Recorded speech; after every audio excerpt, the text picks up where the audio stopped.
Friend नमस्कार। आज हम बात करेंगे पुष्पीय पौधों में लैंगिक जनन के बारे में। तो इसके पहले अलैंगिक जनन पुष्पीय पौधों में हो गया था, उसका वीडियो मैं अपलोड कर चुका हूँ। तो आज हम बात करेंगे कि पुष्पीय पौधों में लैंगिक जनन किस प्रकार से होता है।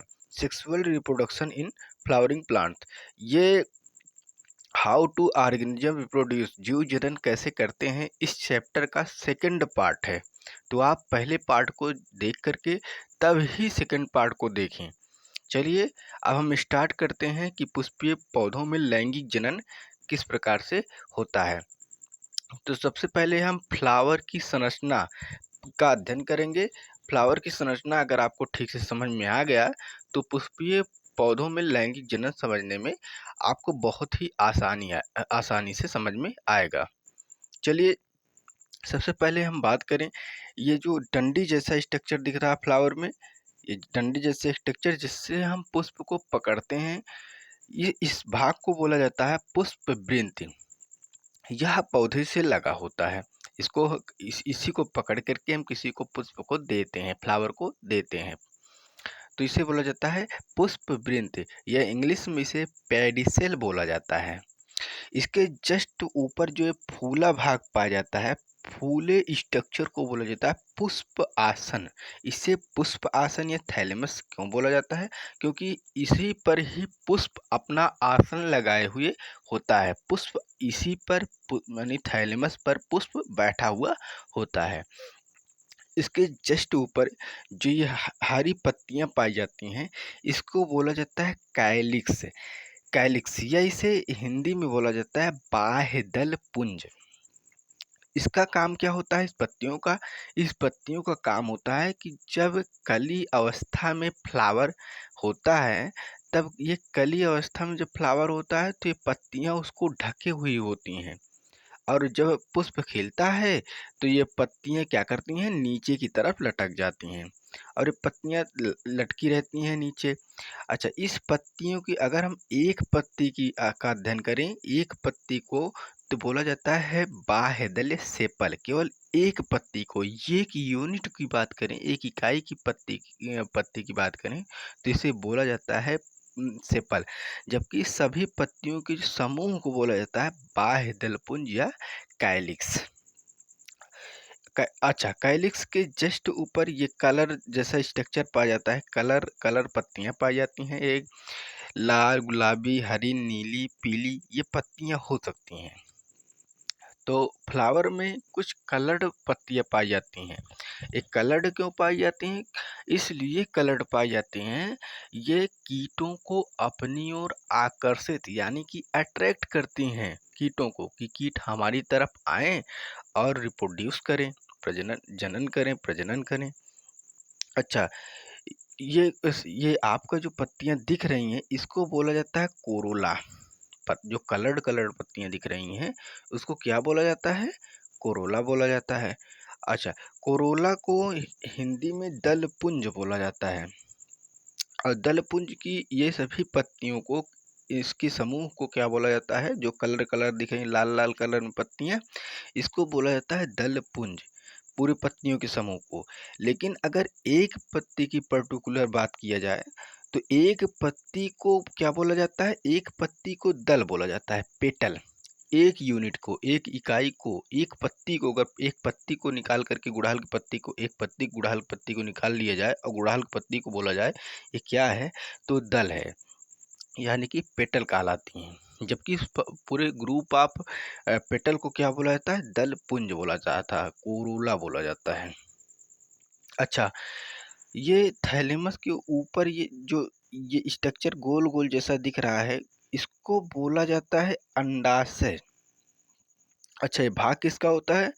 भाग होता है गाइनोसियम का, जयांग का।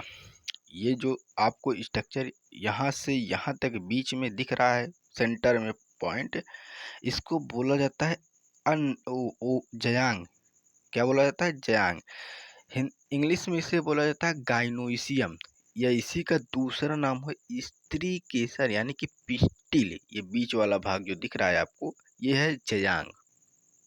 ठीक, जयांग के तीन भाग होते हैं, इस संरचना के तीन भाग होते हैं। कौन कौन से? सबसे ऊपर वाला भाग, ये वाला भाग, इसको बोला जाता है वर्तिकाग्र। ये भाग जो होता है चिपचिपा होता है, स्टिकी इंड्स इसको बोला जाता है वर्तिकाग्र को, क्योंकि यहीं पर आकर के कीट बैठते हैं और कीट यहाँ पर बैठ करके चिपक जाते हैं और चिपक करके परागकण को यहीं से छोड़ देते हैं। ठीक है, यहीं से परागकण को छोड़ते हैं और परागकण यहीं से आता है कहाँ? अंडाशय में फर्टिलाइजेशन करने के लिए। अच्छा, ये स्टिकी इंड आपका हुआ वर्तिकाग्र, जिससे इंग्लिश में स्टिग्मा बोला जाता है इस भाग को। और इसके जस्ट नीचे जो इतनी लंबी सी नली पाई जाती है, इसको बोला जाता है स्टाइल। इसको क्या बोला जाता है? इसको बोला जाता है स्टाइल। स्टाइल को बोला, इंग्लिश में बोला जाता है, हिंदी में वर्तिका। इसको हिंदी में क्या बोला जाता है? इसको बोला जाता है वर्तिका। और ये जो गोल गोल जैसा स्ट्रक्चर दिखाई दे रहा है, इसको बोला जाता है अंडाशय। क्या बोला जाता है? इसको बोला जाता है अंडाशय, ओवरी। और ओवरी यानी अंडाशय में ही बीजांड पाए जाते हैं। अंडाशय में क्या पाया जाता है? तो अंडाशय में ही ये बीजांड पाए जाते हैं। तो जयांग के कितने भाग हुए? तो जयांग के 3 भाग हुए। ये मादा जननांग है। जयांग को क्या बोला जाता है? मादा जननांग बोला जाता है। और जयांग के मादा जनन अंग के 3 भाग हैं। पहला वर्तिकाग्र, दूसरा वर्तिका, तीसरा अंडाशय। इन तीनों के समूह को क्या, देखिए क्या बोला जाता है? इन तीनों के समूह को बोला जाता है पिस्टिल या स्त्री केसर, या इसी का दूसरा नाम जयांग है, गायनोइसियम है। अच्छा, अब हम बात करें नर जननांग की, जिसे बोला जाता है पुंकेसर, स्टेमेन। अच्छा, स्टेमेन को एक पर्टिकुलर एक भाग को बोला जाता है क्या? स्टेमेन, पुंकेसर।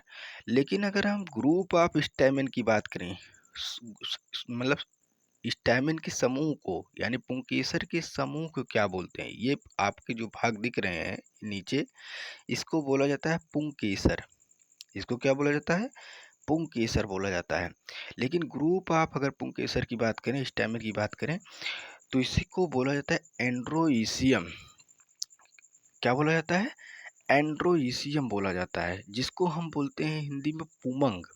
ये नर जनन अंग होता है फ्लावर में। फ्लावर में ये नर जनन अंग होता है।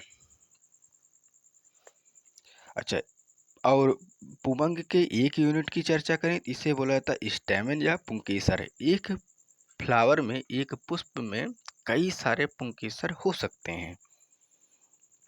अच्छा, अब हम एक पुंकेसर की चर्चा करें, एक पुंकेसर की, तो एक पुंकेसर में 2 भाग पाया जाता है। सबसे ऊपर वाला भाग जो पाया जाता है, फूला फूला जैसा दिख रहा है आपको, बाइलोब होता है, द्विफालित होता है। इसको बोला जाता है परागकोश। इसको क्या बोला जाता है? इसको बोला जाता है परागकोश। इसको इंग्लिश में बोला जाता है एंथर। परागकोश में क्या पाया जाता है? परागकण पाया जाता है, पालन ग्रेन पाया जाता है। अच्छा, इसके जस्ट नीचे जो फिलामेंट जैसा स्ट्रक्चर दिख रहा है, इसे बोला जाता है पुतंतु, यानी फिलामेंट। इसको जो डंडी जैसी स्ट्रक्चर दिख रही पतली सी, इसको बोला जाता है पुतंतु, फिलामेंट। इन दोनों भाग के सम्मिलित रूप को बोला जाता है स्टैमेन या पुंकेसर। ये नर जनन अंग होता है पुंकेसर फ्लावर में।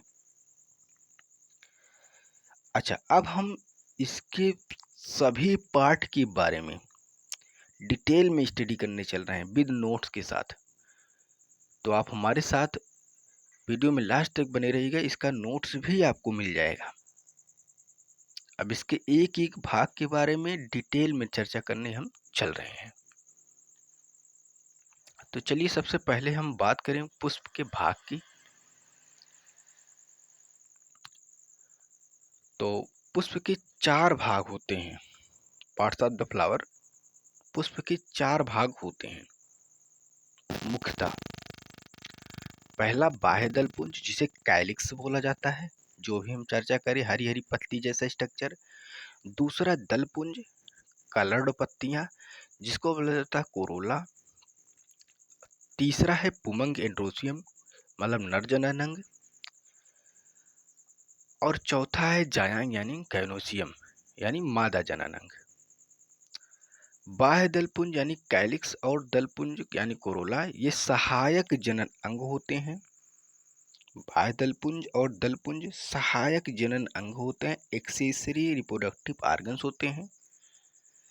जबकि पुमंग और जायांग एंड्रोसियम एंड गैनोसियम ये आवश्यक जनन अंग होते हैं, नेसेसरी रिप्रोडक्टिव ऑर्गन्स होते हैं। ये एग्जाम में पूछा गया था कि पौधों में सहायक जनन अंग और आवश्यक जनन अंग कौन कौन से होते हैं।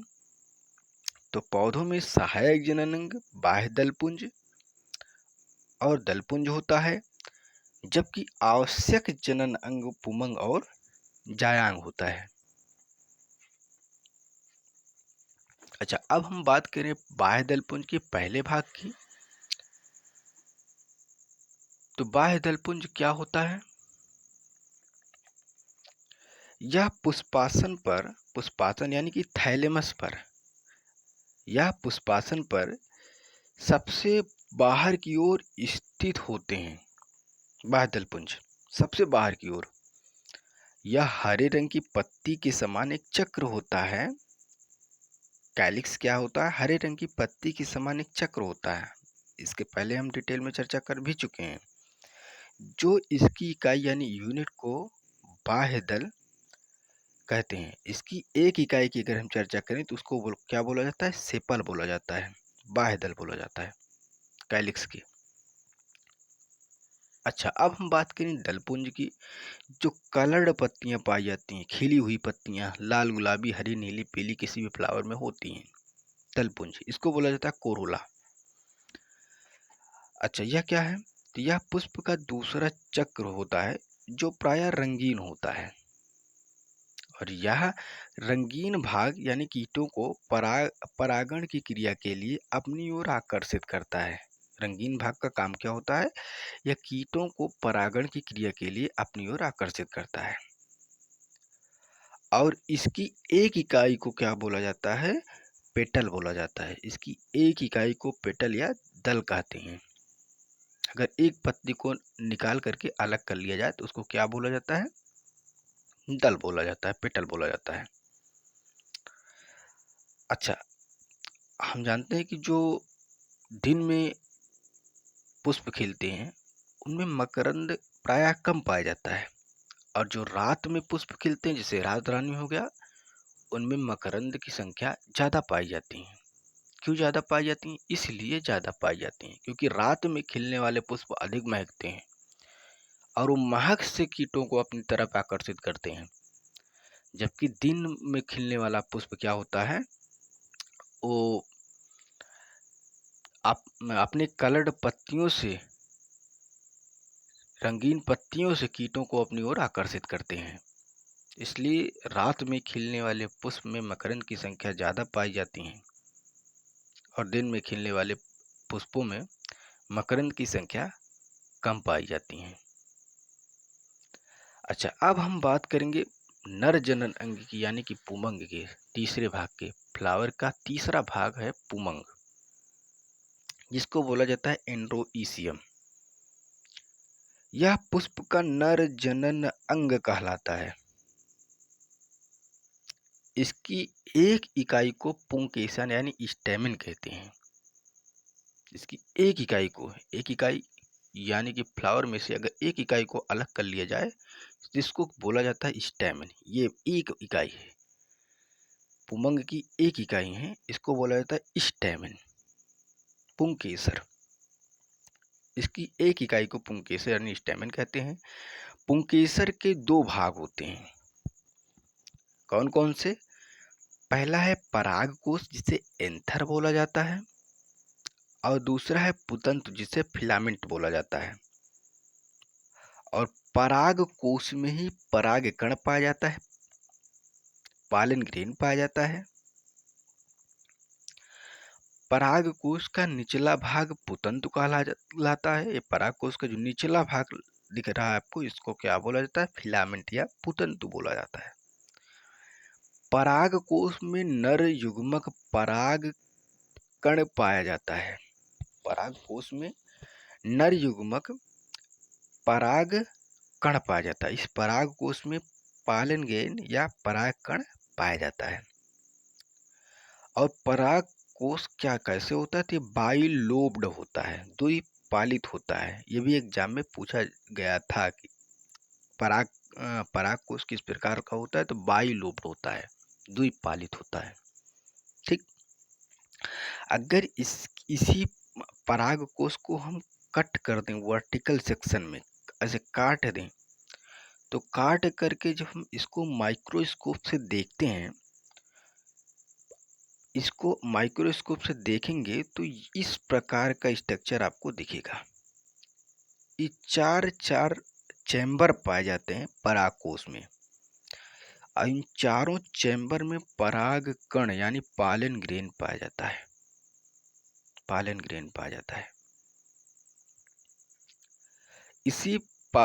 यही पराग कण कीट जब आते हैं, कीट इस पर बैठते हैं, तो ये कीट पराग कण चिपक जाते हैं कीटों में पराग कण। और जब ये कीट जाकर के दूसरे फ्लावर पे बैठते हैं, तो पराग कण स्टिकी एंड यानी वर्तिकाग्र पर चिपक जाता है। इस क्रिया को क्या बोलते हैं, पॉलिनेशन बोलते हैं, परागण बोलते हैं। जब पराग कण कहाँ पहुंच जाता है, वर्तिकाग्र पर, किसी दूसरे पुष्प के वर्तिकाग्र पर पहुंच जाता है, तो उसको क्या बोला जाता है, परागण बोलते हैं, पॉलिनेशन बोलते हैं। अच्छा, ये परागकण हुआ। परागकण कहाँ पाया जाता है, तो परागकण पराग कोश में पाया जाता है, यानी कि एंथर में पाया जाता है। ये पराग कोश का अनुप्रस्थ काट है, वर्टिकल सेक्शन है पराग कोश का। और ये फिगर आपको जो दिख रहा है आपको, ये पुंकेसर का है, स्टेमिन का है, नर जननांग का है।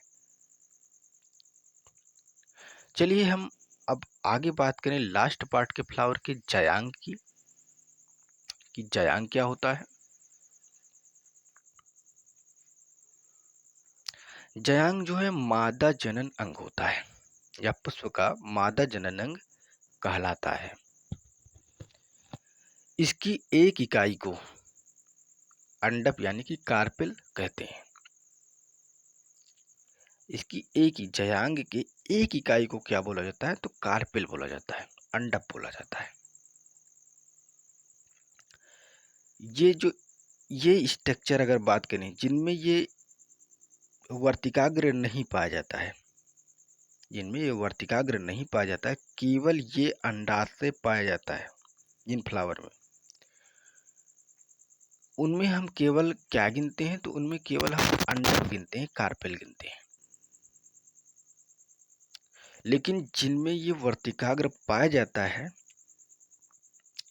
वहां पर हम स्त्री केसर यहाँ पर काउंट करते हैं, जिनमें स्टिकी एंड वर्तिकाग्र पाया जाता है। कार्पेल में और पिस्टिल में यही इतना डिफरेंस होता है, अंडप में और स्त्री केसर में, कि स्त्री केसर में हम वर्तिकाग्र को काउंट करते हैं साथ में, जबकि अंडप में हम वर्तिकाग्र को काउंट नहीं करते हैं। और एक पिस्टिल पर कई कार्पेल हो सकते हैं। ठीक है। अच्छा, इसकी एक इकाई को, जयांग की एक गाइनोसियम की एक इकाई को, एक यूनिट को अंडप यानी कार्पेल कहते हैं। और जयांग के अगर भाग की चर्चा करें, प्रत्येक अंडप के यानी इसी अंडप के कार्पेल के अंडप के 3 भाग होते हैं। कौन कौन से, नीचे वाला भाग जो फूला हुआ भाग होता है, ये नीचे वाला भाग जो फूला हुआ होता है, जिसे ये नीचे वाला भाग जो फूला हुआ होता है, जिसे अंडाशय बोलते हैं। और अंडाशय में ही बीजांड पाया जाता है। और जो बीच वाला भाग नली जैसी पत्ती पल्ले दिख रही हैं आपको, इसको बोला जाता है वर्तिका, स्टाइल। और जो एपिक्स वाला पार्ट है, शीर्ष वाला पार्ट, सबसे शीर्ष वाला भाग, इसको बोला जाता है वर्तिकाग्र यानी स्टिग्मा। ये स्टिकी एंड होता है, चिपचिपा भाग होता है। यहीं पर कीट बैठते हैं और पराग कण को चिपका देते हैं, तब जाकर के परागण की क्रिया संपन्न होती है। अच्छा, इस भाग को, जो फूला हुआ भाग आपको दिख रहा है, अगर इसको हम वर्टिकल सेक्शन में काटें, अनुप्रस्थ काट इसका बनाएं और माइक्रोस्कोप से देखें, तो इस प्रकार का स्ट्रक्चर, इस प्रकार की संरचना आपको दिखेगी। और उसमें ये चैम्बर, इस प्रकार का चैम्बर पाया जाता है, उसके अंदर बीजांड पाया जाता है, ये बीजांड पाया जाता है, ओव्यूल पाया जाता है। तो आशा है कि आपको पुष्प के भाग बढ़िया से समझ में आ गया होगा। तो अगर आपको यह वीडियो पसंद आया हो तो इसे लाइक शेयर सब्सक्राइब जरूर करिएगा डियर फ्रेंड। नमस्कार।